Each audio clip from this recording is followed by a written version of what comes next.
कराची के इलाके माड़ीपुर मच्छर कॉलोनी में दो बच्चों को अगवा करने के बाद कत्ल के वाक़े में गिरफ्तार मुलजिम का दोनों बच्चों को कत्ल करने का एतराफ़ी बयान सामने आ गया। मुलजिम ने 8 साला अहमद और 10 साला अहसन को कत्ल किया था।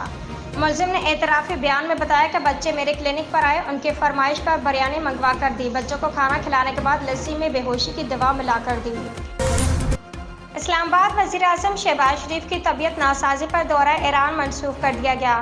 सफारती ज़राए का कहना है कि वज़ीर-ए-आज़म शहबाज शरीफ की तबीयत नासाज होने पर दौरा ईरान समेत आज की तमाम मसरूफियात मनसूख कर दी गई हैं। वज़ीर-ए-आज़म के सेक्रेटरी जनरल का वुमेन हेल्थ से तयशुदा मुलाकात भी मनसूख कर दी गई है।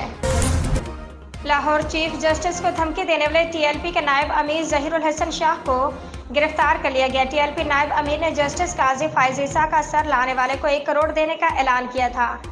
तफसीलात के मुताबिक TLP के नायब अमीर ज़हीरुल हसन शाह को ओकाड़ा से गिरफ्तार कर लिया गया। ज़राए ने बताया कि TLP के नायब अमीर ज़हीरुल हसन शाह ओकाड़ा में छुपे हुए थे।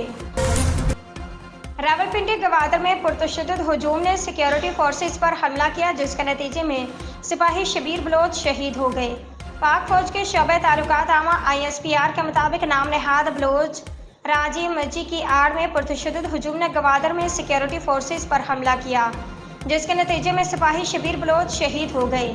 तर्जमान पाक फौज का कहना है कि पुरतशद्दुद मुजाहिरीन के बिलाइश्तिहार हमलों के नतीजे में अफसर समेत 16 एहलकार भी जख्मी हुए।